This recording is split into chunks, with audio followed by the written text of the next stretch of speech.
But no, I was gonna say I have forgotten though. This can continue, especially with young people too, because you have things like Skype and all that. So you can even do board games with people. Because I remember we said we were going to do that with Exactly. Nick. Remember Nick moved to Alaska, and Yeah, we were planning on still yeah, he playing wanted to play Tannhauser with him. Tannhauser. Yeah, and we would do it like through Skype. He, Okay. I, Oh, sorry. Go ahead, Donovan. no, no, I no, was no, going to go say ahead. it's a perfect segue for something Go ahead.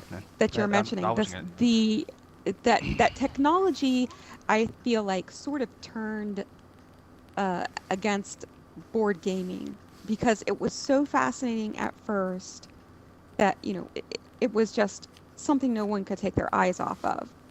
Seeing and manipulating something on a TV or a computer screen or whatever, that was just mind-boggling. And so it kind of turned the tide. That technology leap turned the tide against board games, I feel like, or tabletop games in general.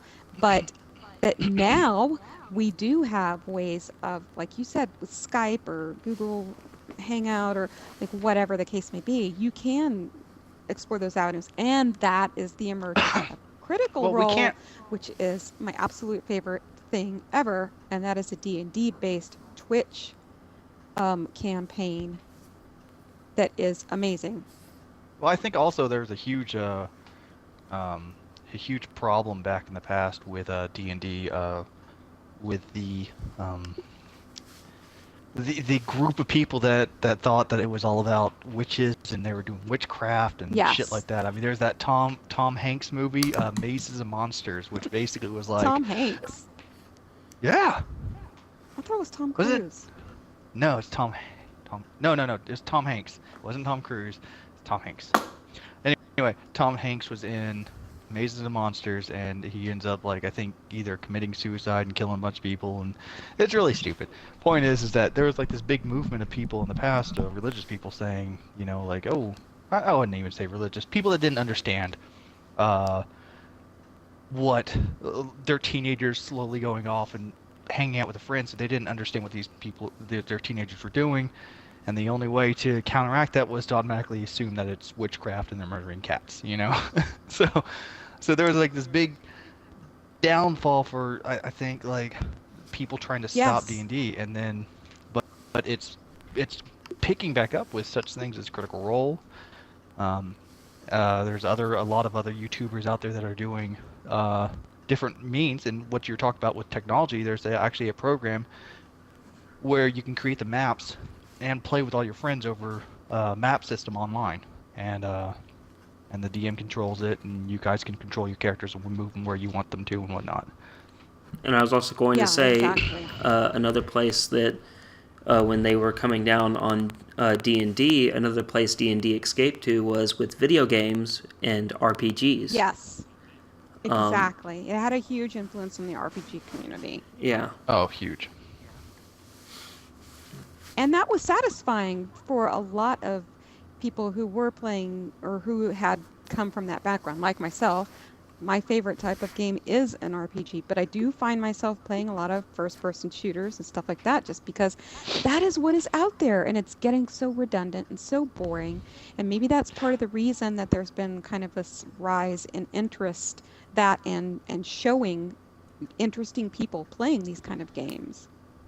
I think that's important that about the D&D and other games like that is because every encounter is different. It's never Mm-hmm. the same. You always have to change your strategy. Magic the Gathering. You're gonna play your friend. He pulls out a black magic deck. He starts playing. What's your deck gonna be? How are you gonna counteract that? Next, he pulls out a green deck. And then you're gonna play your fire deck.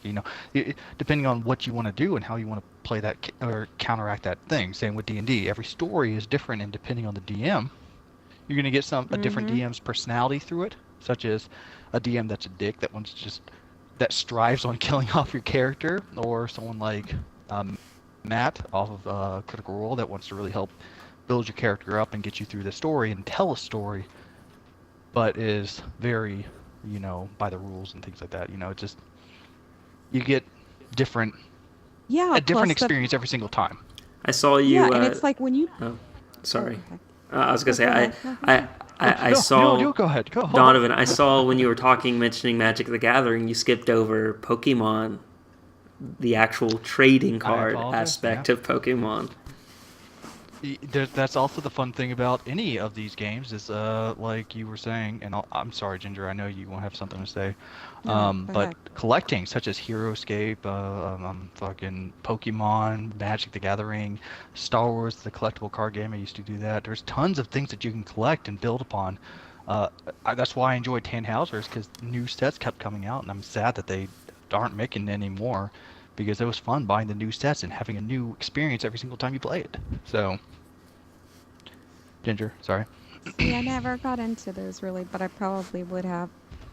But yeah, you were saying how the personality of the people playing, the way that your character is rolled, which is random, you can kind of sort through some things in the way your character is created in the games, but you have to work with the stats that you're given. It's not this vanilla Yeah. character that everybody gets in all of the video games that are out there right now.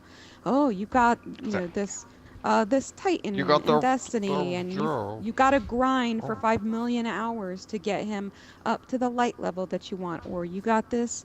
I can't even remember the different classes in the Call of Duty 3 people, but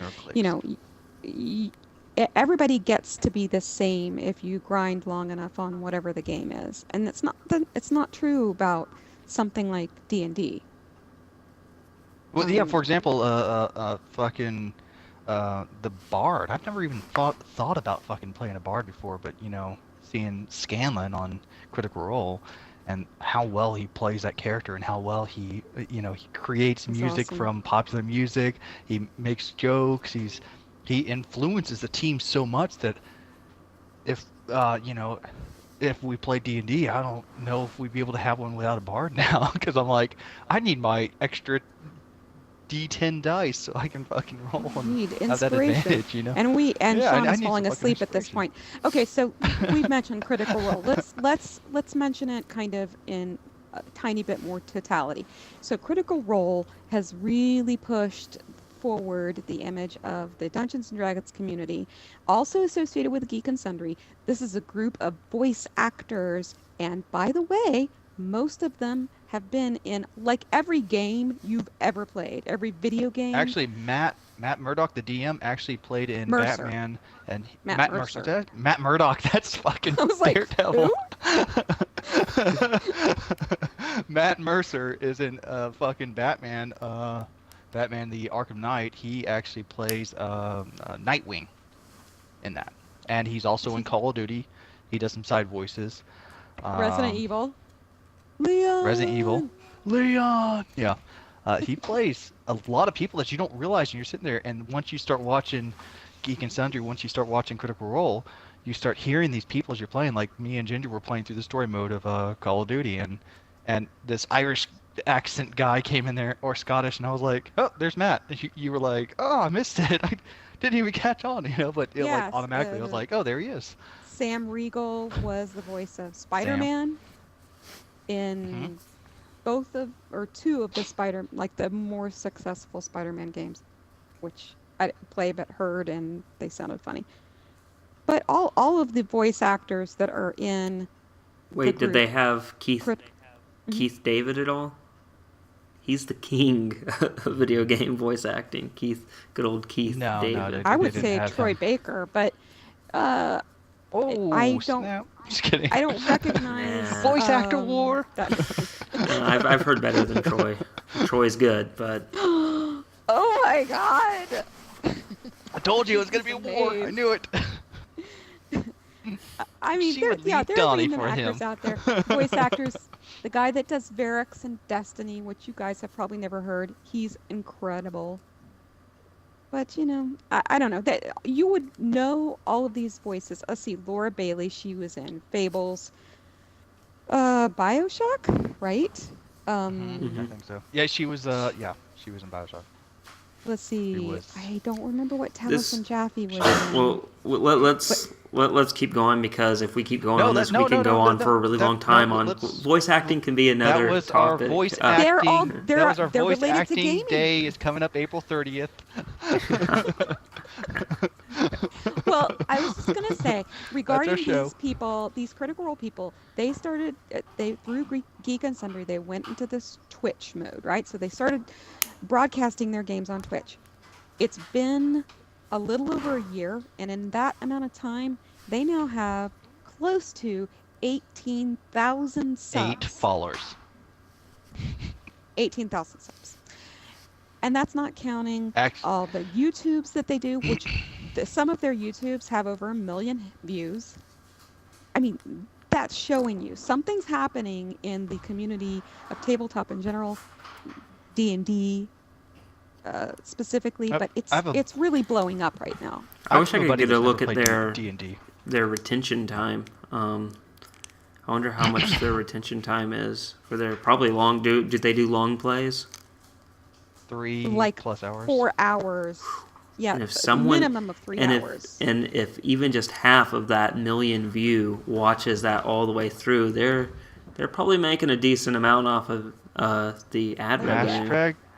Hashtag Critical Role. Hashtag Feel the Gurn. Hashtag.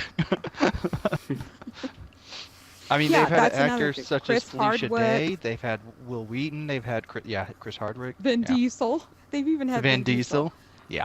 who loves D&D.